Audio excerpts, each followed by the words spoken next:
Pessoal, nós trouxemos para conversar na noite de hoje um conjunto de reflexões que surgiu de uma página, da leitura de uma página que nós fizemos do livro Celeiro de Bênçãos. Eu não sei se alguém já teve oportunidade de ler.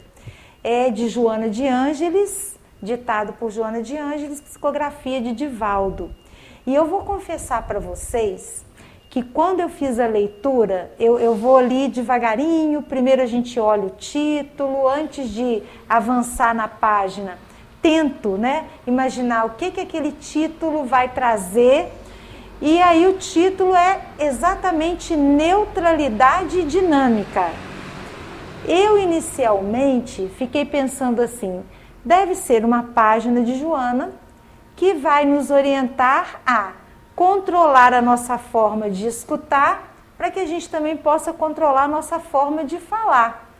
Sobretudo no contexto em que a gente vive, que é um contexto marcado, não só no Brasil, mas no mundo, por muita polarização.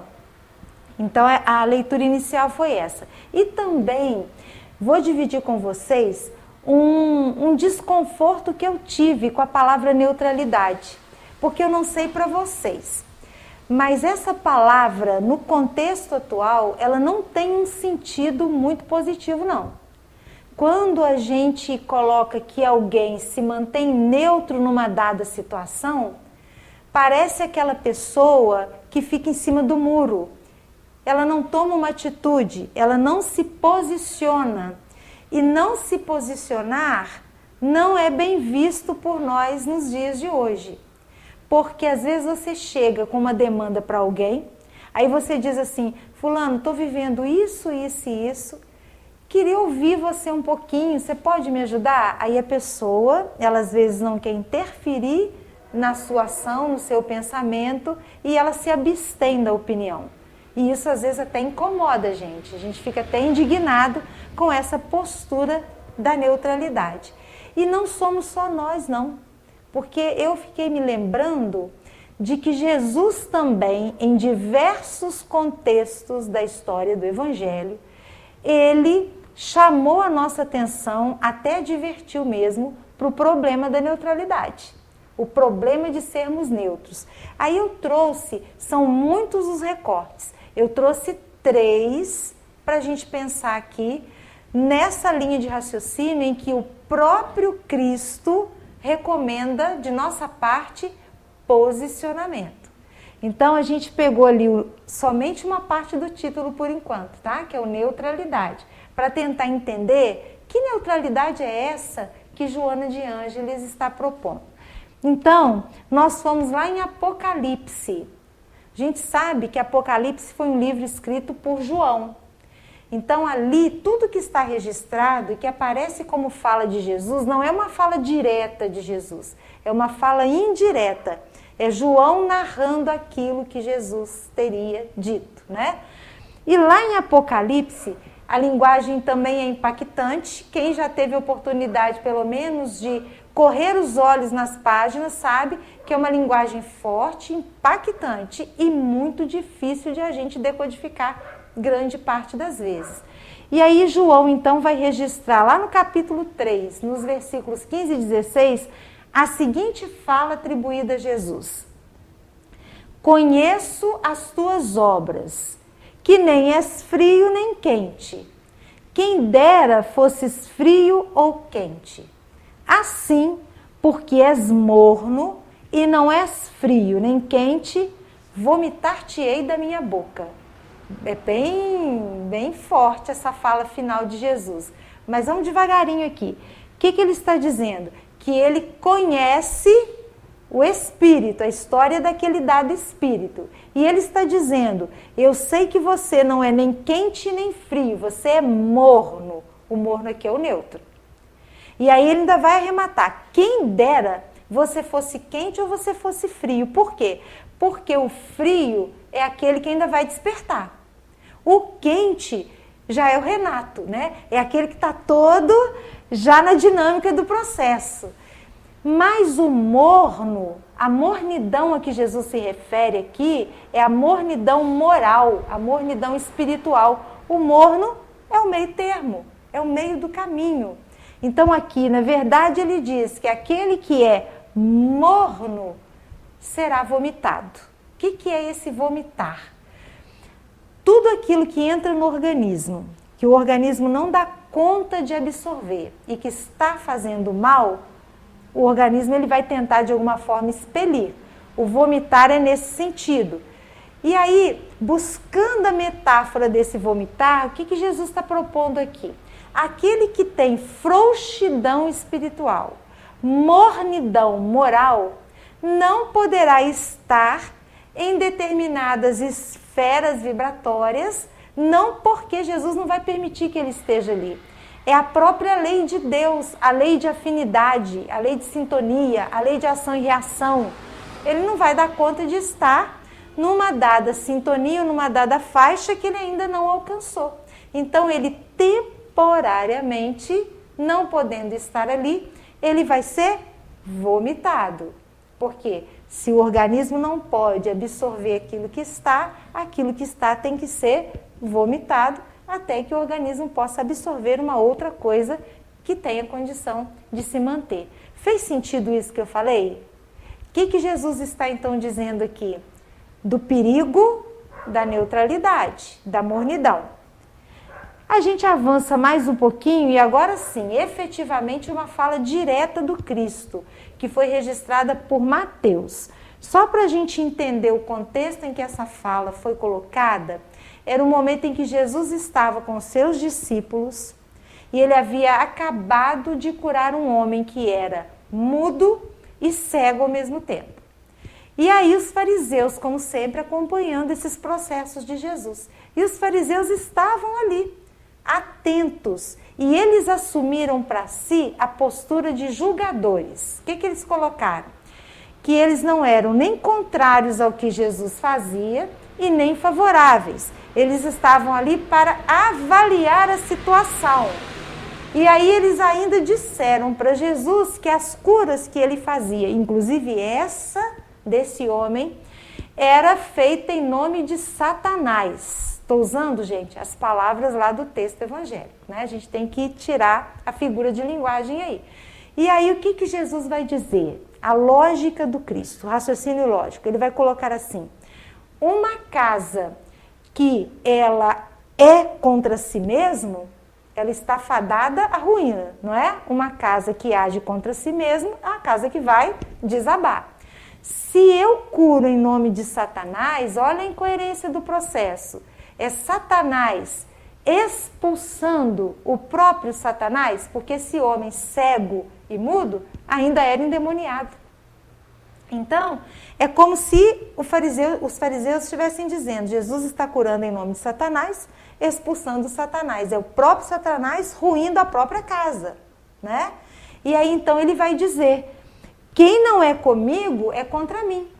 Quem não está entendendo que o que eu faço em nome de Deus, não está juntando comigo, está espalhando. Então, quem não é contra mim, quem não é comigo é contra mim. E quem comigo não ajunta, espalha. Então, o que ele está falando? Ou está, né, entendendo o que eu estou fazendo, ou não está. Não tem essa história de ser julgador e ficar na isenção. De novo, fica claro aqui que ele está dizendo do perigo da neutralidade, da ausência de posicionamento. E a gente arremata com essa fala aqui muito conhecida. A gente repete isso muitas vezes. E aí Mateus de novo faz o registro. Essa fala foi dita no Sermão do Monte e tem uma explicação para ela. Quando Jesus coloca: seja porém a tua palavra sim, sim, não, não, para mim aqui é muito clara a questão de você se posicionar. Sim, sim, não, não. Ele coloca isso porque aquela época, e eu desconfio que nesta também, as pessoas juravam levianamente, juravam o tempo todo, assumiam compromissos com as outras, juravam que iam fazer determinada coisa só para se desobrigar do problema de agradar, mas não tinham intenção nenhuma de cumprir aquilo que elas diziam. Então Jesus vai e coloca: seja, porém, a tua palavra sim, sim, não, não. E ele arremata com a seguinte advertência: porque o que passa disso procede do maligno. O que passa disso é invigilância. Se você não se posiciona, se a gente não se posiciona, nós estamos caindo no perigo da invigilância. E se a gente é invigilante, o que é invigilante procede das nossas imperfeições. O maligno ali são as nossas imperfeições, os nossos vícios. Neutralidade aqui também, muito claramente, Jesus está advertindo para o perigo dela. Por enquanto, pessoal, fez sentido ou não? Deu para acompanhar? Muito bem. Então, por que Joana de Ângeles vai falar de uma página trazendo essa temática neutralidade? O que é a tal neutralidade dinâmica? O que ela quer dizer com isso? Eu não trouxe a página na íntegra, só recortes. Quem quiser conhecer depois, é o capítulo 8 do livro Celeiro de Bênçãos. A benfeitora, ela trabalha de uma forma muito bonita nessa mensagem. Ela divide essa mensagem em 3 partes, são 3 movimentos. No primeiro movimento, vocês vão acompanhar ali, ela faz um levantamento do que é a nossa vida no mundo contemporâneo. Então, ela traça o painel desafiador que a gente atravessa. No segundo movimento, ela mostra o impacto disso na nossa vida. E o terceiro movimento é ela trazendo uma ferramenta, uma proposta para que a gente possa vencer tudo isso que ela vai sinalizar aqui. Então ela começa dizendo assim: as dissensões se multiplicam em redor dos teus passos e quedas-te sem saber que rumo tomar. Eu não sei vocês, mas eu aqui, ela já me pegou, porque eu me identifico 100% com o que ela fala ali. As dissensões se multiplicam em redor dos teus passos e quedas-te sem saber que rumo tomar. Companheiros que te constituíam exemplos de equidade, de um para outro momento desvelaram-se e, como se estivessem dominados por forças infelizes, agridem, debilateram, esgrimem o verbo acusador. E se não fossem as circunstâncias que os não favorecem, iriam a vias de fato. Só um detalhe. Nós estamos em que ano? 2026. Essa página é de 1980. Só para a gente perceber como a espiritualidade trabalha, né?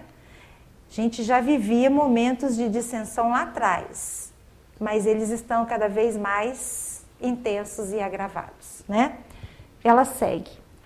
Amigos que se dividem produzindo animosidade procuram conquistar adeptos para suas posições e, ao ouvi-los individualmente, sentes inquietação face à força da argumentação que usam e das ardilosas intrigas que destilam.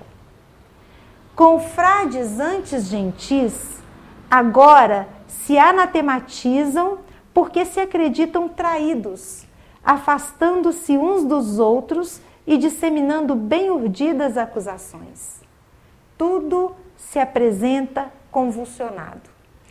E nos arraiais em que laboras, o clima é de perturbação. Quantos de nós não vivem essa situação? Desejam tua definição, a fim de usar-te como arma de divisão. Outros impõem-te declaração, de modo a te acumpliciares com eles, cada qual mais fascinado pelas próprias paixões pessoais do que pela causa em favor da qual asseveram trabalhar. E o último trecho que a gente trouxe é esse aqui. Define-te, porém, pelo Cristo e filia-te ao trabalho desenvolvido pelo codificador do Espiritismo, o preclaro, quer dizer, o dileto, querido Allan Kardec. Situa-te, desse modo, em posição de neutralidade, sim. Mas que tipo de neutralidade? Dinâmica. A palavra dinâmica é a chave de leitura desse texto. Cabe a nós agora, finalizando aquele trecho final ali, nossa tarefa é entender o que é ser um neutro dinâmico. Porque Jesus não recomenda neutralidade, mornidão. O que a Joana traz então nesse dinamismo? A neutralidade dinâmica faz muita falta na atualidade em muitos setores da vida. Porquanto é fácil discordar, é muito fácil. É fácil agredir, é fácil separar. Difícil é conviver em paz, trabalhando pela ordem e perseverar sem os lamentáveis desperdícios de tempo, oportunidade e realização. A gente não vai passar o pente fino na página toda, mas lembram que a gente colocou que o texto é dividido em 3 etapas? Então, a primeira é o painel da crise na contemporaneidade e o efeito disso em nós. O que está acontecendo com a gente por conta de tudo isso que ocorre no mundo? Então, algumas expressões a gente destacou ali no texto. Primeiro, ela começa dizendo que tudo se apresenta convulsionado. Quando a gente busca a definição da palavra convulsão, uma das definições é um imenso caos, uma grande desordem. Não sei vocês, mas a gente não tem essa sensação de que está tudo um caos? E não é sensação, está um caos. Está tudo verdadeiramente caótico. E a gente fala isso assim com muita tranquilidade, porque existe um escritor português que é José Saramago, já até desencarnou, acho que em 2014, Prêmio Nobel de Literatura. Ele tem uma frase que diz assim, olha que bacana: o caos é uma ordem por decifrar.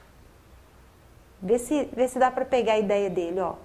O caos é uma ordem por decifrar. Esse caos que nós estamos vivendo, dentro dele, nele, existe uma ordem que a gente ainda não conseguiu decifrar. Esse caos é o que a doutrina espírita chama de transição, mundo em transição, que a gente está tentando decifrar. E a gente caminha sempre assim, é entre o caos e a ordem, porque é o caos que dá uma sacolejada na gente para que a gente estabeleça uma nova ordem, e assim é que a humanidade vai caminhando, vai progredindo. Então, o mundo está convulsionado. Eu sei que é pedir demais, né? Mas eu me lembro que, acho que foi este ano mesmo que a gente veio aqui, não sei em que mês, fevereiro, março, não lembro, Renato. Mas a gente trouxe aqui uma reflexão sobre a lei do progresso. E aí, nós trouxemos um filósofo sul-coreano chamado Byung-Chul Han. Não sei se alguém vai se lembrar, né? E ele estabelece que a humanidade ela adoece a cada época de uma maneira diferente. Nós estamos agora adoecidos. E ele fala que esse nosso adoecimento hoje é profundamente ligado à questão da saúde emocional e da saúde mental. Por isso, a gente tem visto o que a gente tem visto. Uma desregulação emocional coletiva. Existe um grupo de psicólogos, pesquisadores chefiados por uma psicóloga norte-americana chamada Elaine Hatfield. Eles fizeram um estudo exatamente sobre essa questão da saúde mental e disseram que nós estamos vivendo um contágio emocional desregulado muito grande. Me chama a atenção essa palavra, contágio emocional, contágio. Como assim?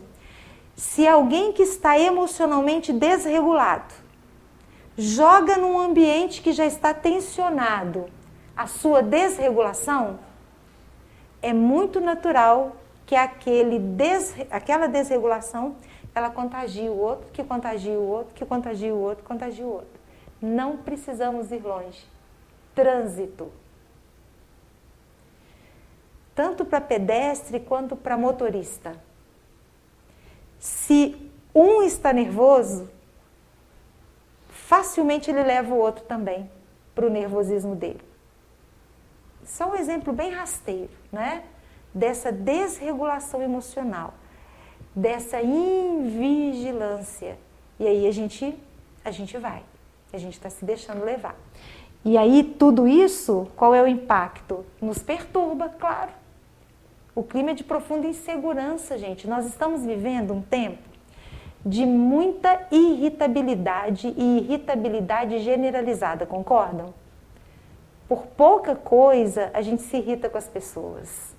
Eu vou dizer assim, pessoalmente, um dia eu me peguei numa situação que eu falei assim, nossa senhora, olha o ponto.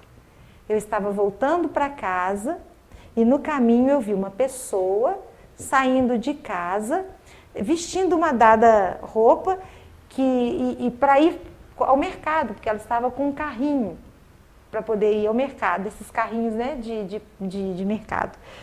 E aí eu comecei a implicar com a roupa que a pessoa estava vestindo e eu nem conhecia a pessoa, eu dizia, mas poxa vida, por que não trocou essa roupa para poder ir ao mercado? Daí a pouco eu falei, mas Sheila, criatura, o que você tem a ver com isso? É porque eu estava irritada e eu precisava jogar minha irritação concretamente em algo ou em alguém. E aí, ainda bem que ela não me conhecia, porque eu também não falaria para ela, né? Mas e o meu pensamento que foi? Porque o pensamento cria a forma pensamento, né? E a gente joga aquilo ali. Como ela não estava nem sabendo da minha existência, não chegou nela. Ou chegou se ela tivesse vigilante como eu, porque eu certamente atraí vários outros naquele momento. Então, nós vivemos numa época de irritabilidade generalizada, de imprevisibilidade das coisas, pessoal. Quando é que nós, aqui em Juiz de Fora, iríamos imaginar que estaríamos na mídia nacional e internacional vivendo uma tragédia que levou mais de 60 vidas físicas? Uma realidade que a gente acompanhava na TV com os nossos irmãos lá do Rio Grande do Sul. E eu me lembro que a gente sempre dizia, Juiz de Fora é uma cidade tão tranquila. E aí a gente foi descobrir que, na verdade, o nosso relevo, a topografia do lugar onde a gente vive, é uma das mais perigosas do Brasil para esse tipo de situação. E a gente comentava sobre isso no trabalho e uma amiga fez uma observação, achei muito interessante. Ela voltou lá para a pandemia. Quando é que nós, que lemos sobre pandemia e livro de história, iríamos imaginar que nós seremos lidos também em livros de história daqui a um tempo? E ela dizia assim, na pandemia, o lugar onde a gente se sentia seguro era onde? Dentro da nossa casa. Com as chuvas que aconteceram aqui, ela disse, nem na nossa casa. Então a gente vive um tempo de muita imprevisibilidade, de irritabilidade generalizada, de descontrole emocional, de pressão interna e de pressão externa também.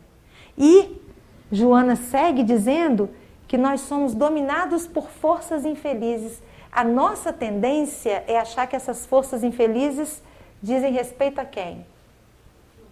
Aos outros, sobretudo aos desencarnados, né? Forças infelizes são os espíritos desencarnados. Também.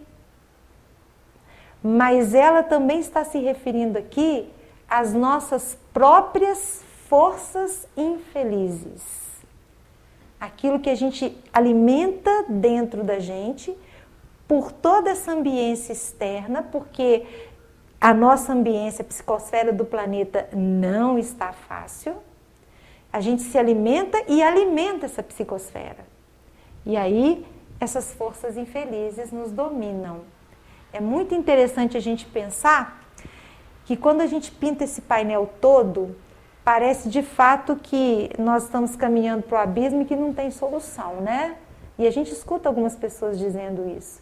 Mas eu me lembro, e vocês vão se lembrar também, de uma questão de O Livro dos Espíritos, que é a questão 784, muito conhecida.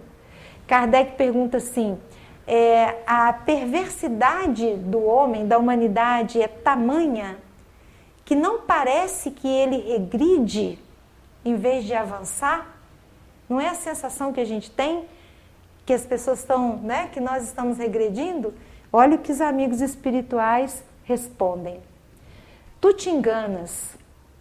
Observa bem o conjunto e verás que o homem se adianta, pois que melhor compreende o que é mal e vai dia a dia reprimindo os abusos. Faz-se mister que o mal chegue ao excesso, eu acho sensacional essa fala, para tornar compreensível a necessidade do bem e das reformas. Ou seja, os amigos espirituais estão dizendo, está tudo certo. Lembra do caos, que é a ordem por decifrar? Está tudo certo. Certo no sentido de que nós não estamos regredindo. Nós estamos avançando sim. Existe um livro que não é espírita, chamado Os Anjos Bons da Natureza Humana. Um grupo de pesquisadores de Harvard, se não me falha a memória, que fizeram um apanhado histórico para provar que a humanidade evoluiu. Para provar cientificamente, não só intelectualmente não, mas eticamente, embora os registros hoje, né, digam o contrário. Mas os espíritos amigos estão dizendo, é preciso que haja excesso de mal. Faz todo sentido, gente. Por exemplo, eu gosto desse exemplo porque ele ilustra bem, é um exemplo bem rudimentar, né? Eu não gosto de suco de caju, não gosto. Mas eu participei de um encontro de jovens na universidade e a água acabou. E para beber só tinha suco de caju. E eu tomei aquele suco de caju com tanto gosto, foi o melhor suco de caju que eu já tomei na minha vida. Por quê? É o excesso de vontade de matar a sede que me fez arranjar alguma forma de fazer isso. O suco não ia matar, porque é a água que mata a sede, mas ele ia dar ali uma amenizada no processo. Então a gente começa a valorizar aquilo que a gente não valoriza pela falta. O que a gente está valorizando hoje? Paz, sossego, descanso, tempo. Por quê? Porque é o que está nos escapando. Então é preciso esse excesso para chamar nossa atenção, né? Tudo Deus converte em instrumento pedagógico de educação.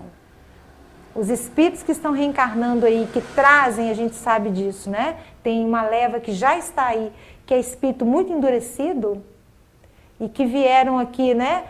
Pelas razões mais diversas, eles também estão servindo como instrumento pedagógico para o crescimento da Terra, para o nosso crescimento. Eles estão trabalhando para eles, né? É a providência divina, e também para nós. Mas nem tudo está, então, como os espíritos dizem ali, andando assim solto, sem rumo. E aí a gente sai do contexto um pouquinho da religião para mostrar isso. Não sei se vocês já ouviram falar de um pesquisador norte-americano chamado Robert Nozick. Ele fez uma pesquisa antiga, em 1974 que ele fez esse experimento, mas ela é referência até hoje para os estudiosos do comportamento humano. Ele é um filósofo e ele criou, hipoteticamente, a chamada máquina do prazer.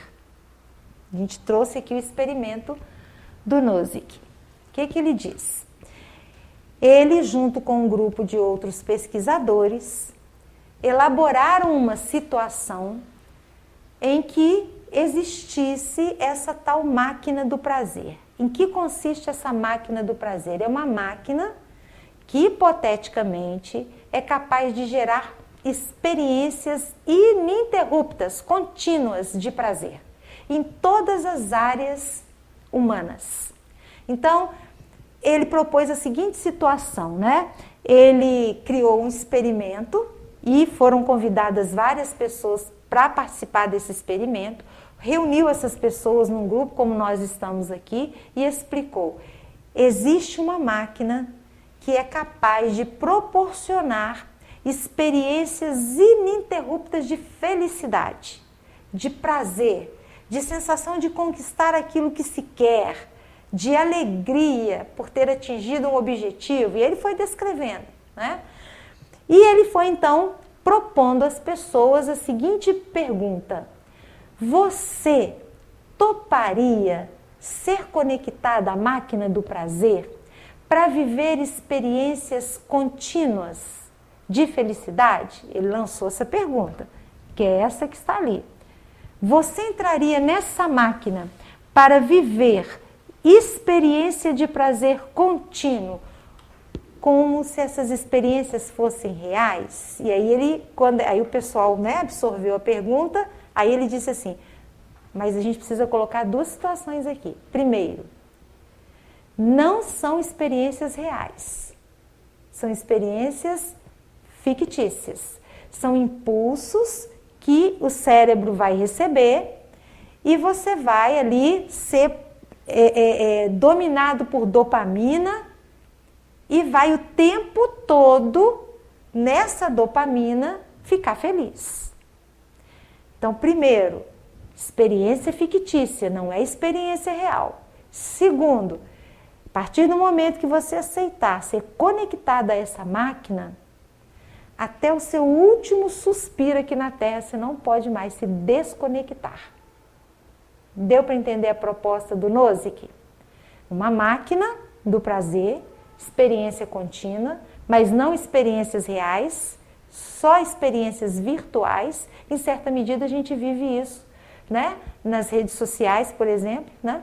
Então, experiências fictícias, pura ilusão, mas você teria a sensação física daquelas conquistas e uma vez ligado à máquina, o resto da sua vida conectado a ela. Aí ele vai e faz a pergunta de novo. E eu jogo a pergunta para vocês. Não precisam responder, podem responder para si mesmos, tá? Você entraria nessa máquina para viver essa experiência de prazer contínuo?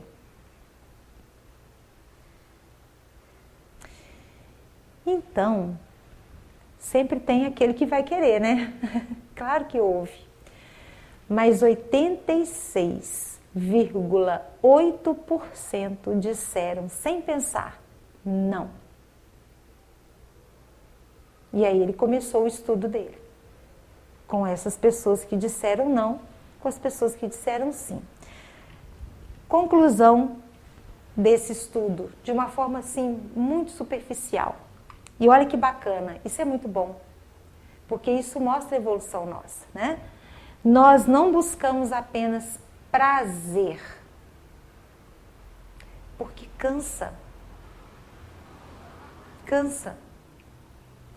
Eu não sei se já aconteceu com vocês, quando a gente chega em casa, aquele paradoxo da escolha, quando a gente tem muita coisa para escolher e não sabe o que vai escolher. E aí você chega em casa, você está com uma vontade de comer algo, aí você abre a geladeira, olha, está lá, tem alguma coisa, mas não te agrada. Você abre o armário, tem alguma coisa, mas não te agrada. Não tem nada que te agrada ali, porque você quer algo que você não sabe. Esse algo que você não sabe, muito provavelmente é pelo excesso daquilo que a gente tem. E aí dá aquele esvaziamento. Então, assim, a gente não quer só viver experiência de prazer. A gente precisa de desafio. Nós queremos viver, olha que bacana, na contramão de tudo o que a gente está vivendo hoje. A gente quer experiência real. Experiência real. Nós estamos chegando a essa conclusão. Como é que os psicólogos, os educadores, os todos, psiquiatras, sociólogos, estão discutindo o impacto das telas na nossa vida. Porque às vezes a gente vai até para assistir uma peça de alguém que a gente gosta, de quem a gente gosta, que entre mim e o que está acontecendo ali tem a tela, porque eu estou filmando o tempo todo, eu estou me tirando de uma vivência real. Em vez de eu olhar diretamente para o que está acontecendo, eu vou ver em casa depois ou nem vou ver. Então, a gente está sentindo falta disso, da experiência real. Nós valorizamos verdade, ação e sentido. Como é ruim quando a gente sente que a gente foi enganado, não é? Então, a gente quer verdade, a gente quer ação e a gente quer que as coisas façam sentido. O último, eu já estou fechando aqui, tá? Reflexão. O último censo que nós tivemos, que foi em 2022, esse último censo, gente, é estatística, mas é tão bom a gente ler as estatísticas. Como que a gente descobre coisas ali? Eu fiz um recorte do cenário religioso no Brasil. E todo mundo muito preocupado, não sei se né, vocês puderam acompanhar essa discussão quando os dados do censo foram liberados. O espiritismo teve uma queda no número de adeptos. E aí quando você vai olhando todas as escolas religiosas, todas tiveram uma queda significativa. A escola que mais avançou foi a escola religiosa evangélica, mas quando se compara o avanço que ela teve em 2022 com o avanço de 2010, que foi o censo anterior, ela não acompanhou o mesmo ritmo progressivo de avanço. Ela avançou menos do que ela havia avançado anteriormente. O que eu quero dizer com isso? Que cresceu o número daqueles que não se identificam com religião nenhuma.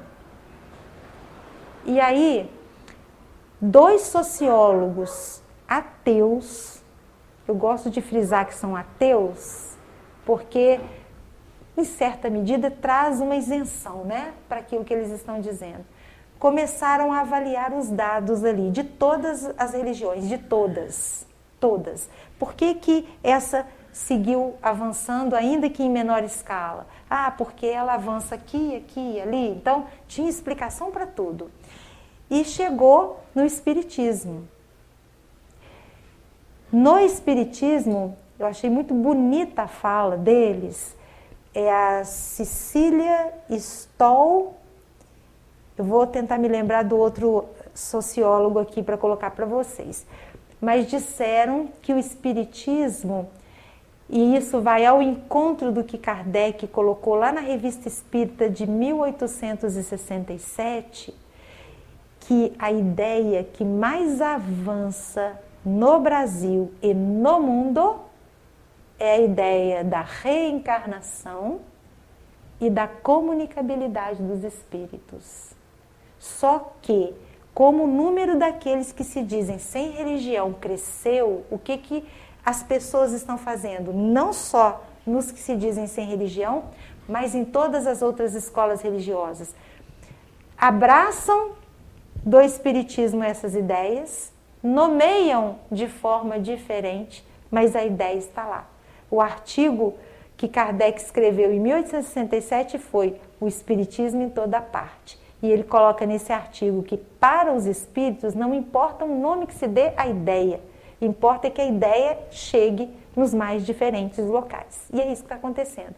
E ainda disseram que o espiritismo, ele não tem força no censo como instituição, mas ele é forte como ideia. Tá tudo certo. Deu para entender?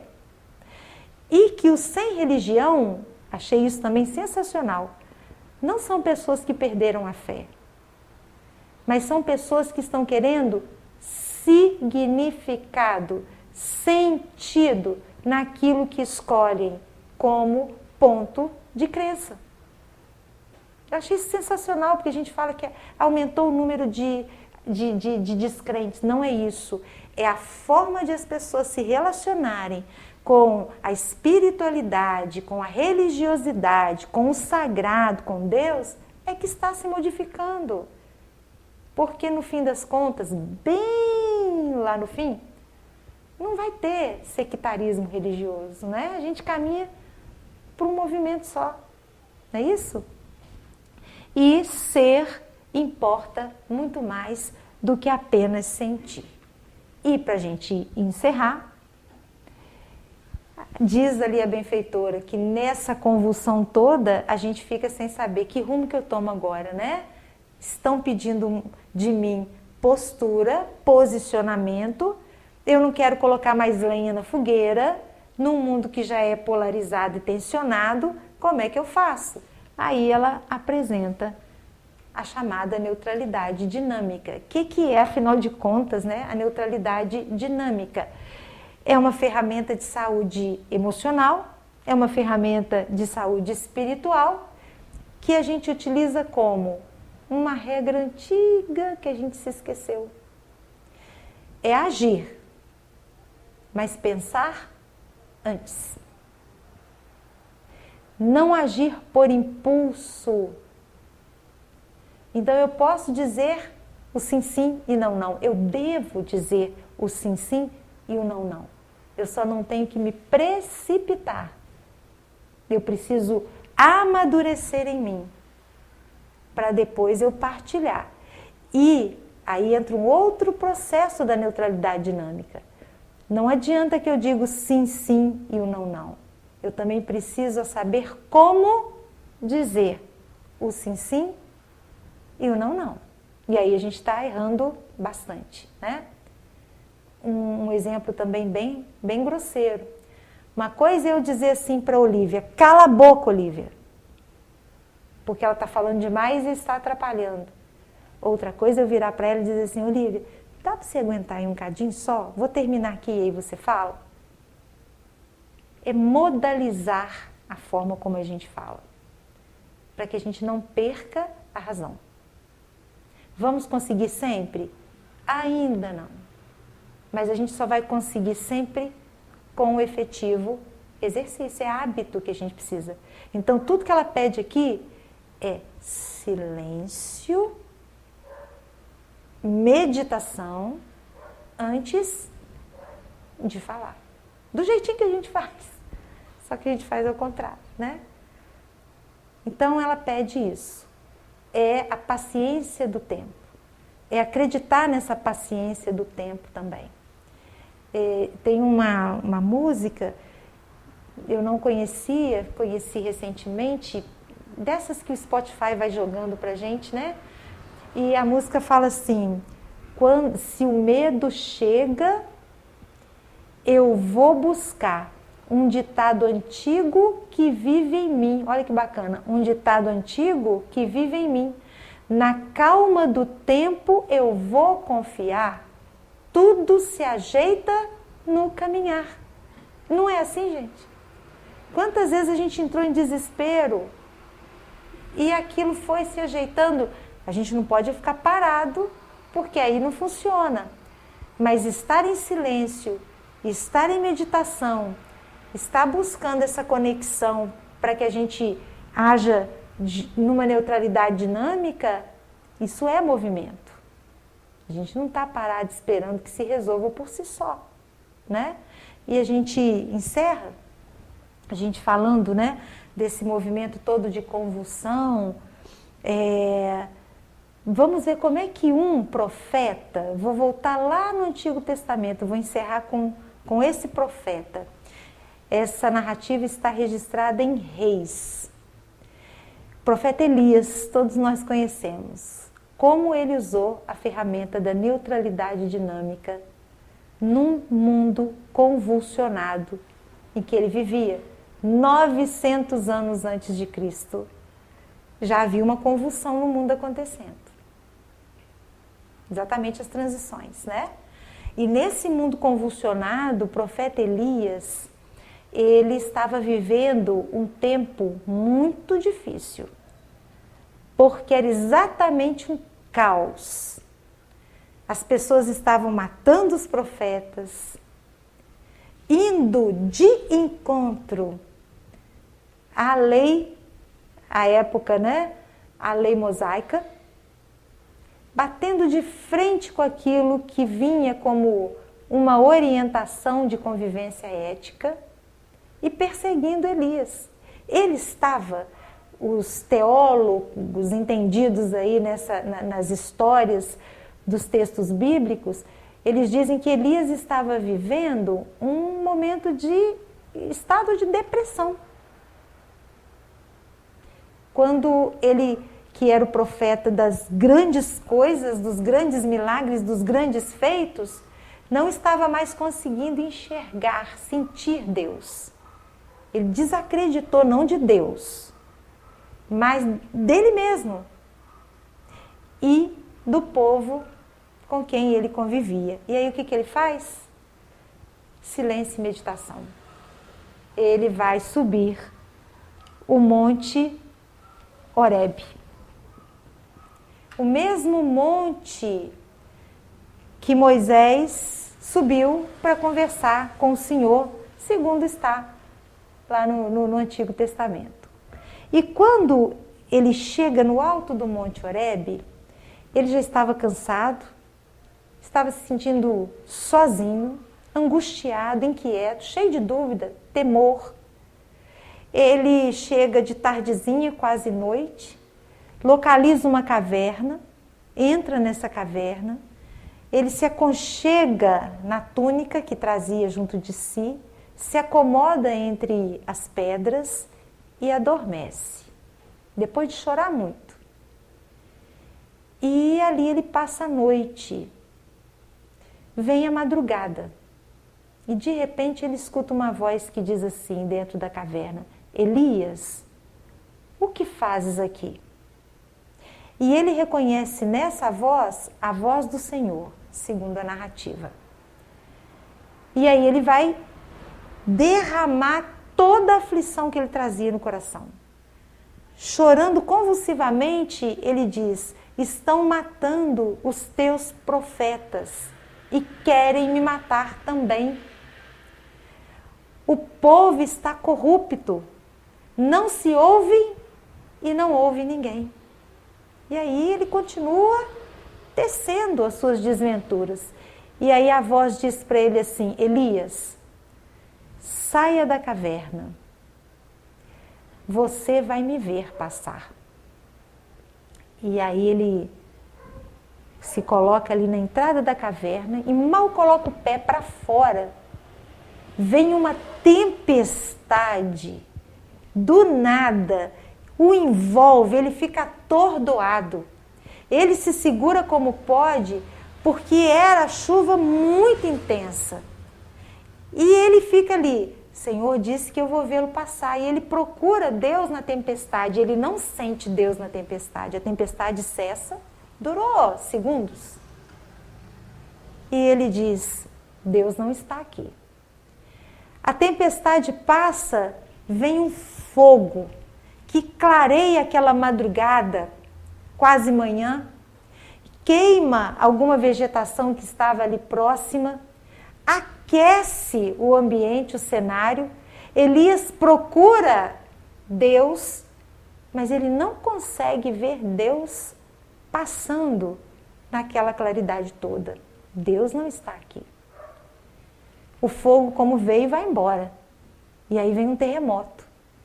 E aquele terremoto abre uma fenda onde Elias se punha de pé. Ele precisa segurar na entrada da caverna, as pedras começam a rolar e ele fixa o olhar, presta atenção, mas ele também não vê Deus ali no terremoto. O terremoto também passa. E aí nesse momento ele sente uma brisa suave, capaz só de movimentar alguns fios da sua cabeleira. E ali ele sente um conforto, um aconchego, e ele percebe a presença de Deus naquela brisa leve. Mas a história não acaba aí não, senão seria muito sem graça, né? Ele volta para a caverna.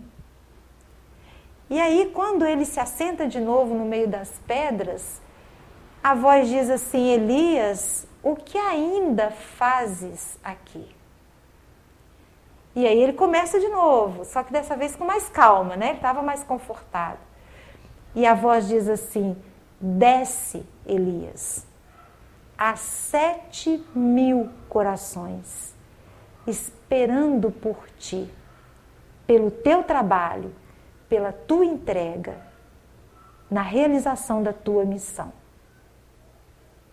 Elias faz um movimento de volta e ele vai recapitulando tudo aquilo que ele vivenciou. E descendo o Monte Horebe, ele vai pensando assim, ele que era o profeta dos grandes feitos, dos grandes milagres. Deus, ele está em todo lugar. Ele está nas grandes coisas. Mas principalmente Deus está no detalhe, na brisa, na insignificância das coisas. E para que a gente alinhe a nossa percepção de Deus, se a gente fizer uma retrospectiva da nossa vida, no detalhe, na insignificância, a gente vai conseguir aguçar o olhar e perceber Deus passando em nós, por nós, na nossa vida, através de nós, no detalhe. Mas a gente só vai conseguir isso com silêncio, meditação, que nos conecta a nós mesmos e ao nosso Pai do céu e que permite que a gente haja depois de pensar. Porque a espiritualidade conta conosco.